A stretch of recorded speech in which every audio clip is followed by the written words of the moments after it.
went up to one of the nurses and grabbed her by the throat. This is just absolutely disgusting. One of the most dangerous situations that I've been in the emergency department is when a patient actually was purely aggressive, verbally, physically, absolutely destroying the computer systems, the screens, the beds, the tables, hitting the doors, walking through the department. They actually did not have drugs on board their system, so they weren't compromised. They were not having an acute mental health crisis that one could say they did not have capacity. They were just purely angry and aggressive. And this is not particular to anyone of a particular background, but there are people who just suddenly want to behave like that. They're upset with the system and they think they can cause a problem. This patient did exactly that. He frightened the nurses, he frightened the healthcare assistants, and everybody was keeping their distance. Security was even called, but they were already dealing with 2 other crises in the rest of the hospital. And what most people don't know is that at night, there are only 2 security guards for the hospital. That is the whole hospital site. And there's only certain limited powers that they have, that they can enact, what they can do, and also putting themselves in a dangerous situation is not very safe for them either.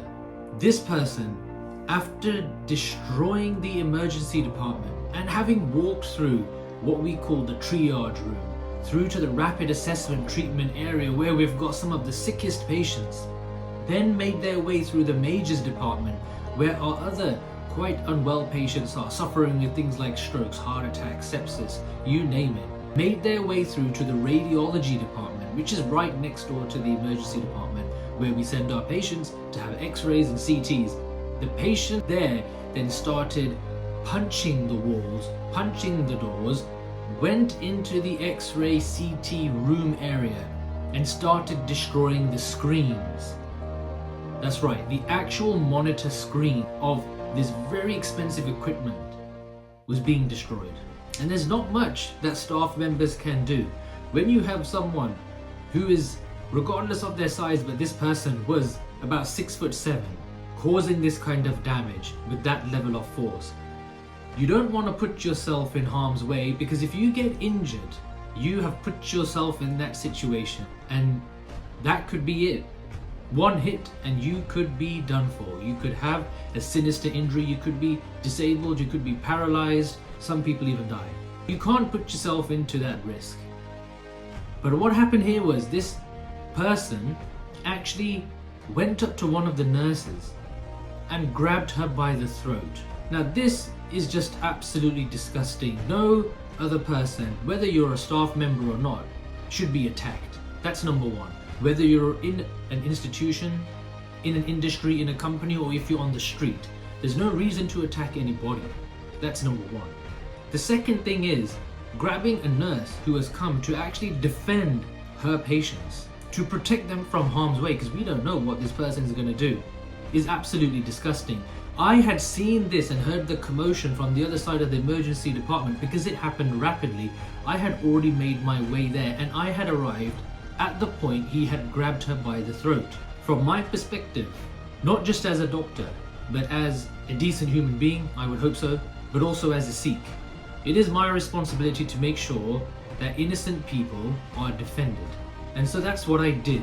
I jumped straight into action. As soon as he grabbed her, I had gone to him and I had very professionally, I've studied martial arts since I was 7 years of age, and I'm pretty handy. I had professionally and diligently and carefully removed his arms, and no harm came to him actually, because I know what to do, and I restrained him in a professional mannerism whilst waiting for police to arrive. And once they arrived, I let go of him and I said to the police exactly what I witnessed and why I had to restrain him, and that he should now be arrested. They were really good. They actually arrested him and they took him away to custody. If I hadn't intervened, God knows what might have happened to that nurse. God knows what injuries she may have sustained. But then also it's the trauma and reliving that. But I know this nurse and she's very tough. She is very strong physically, but she's also very strong mentally.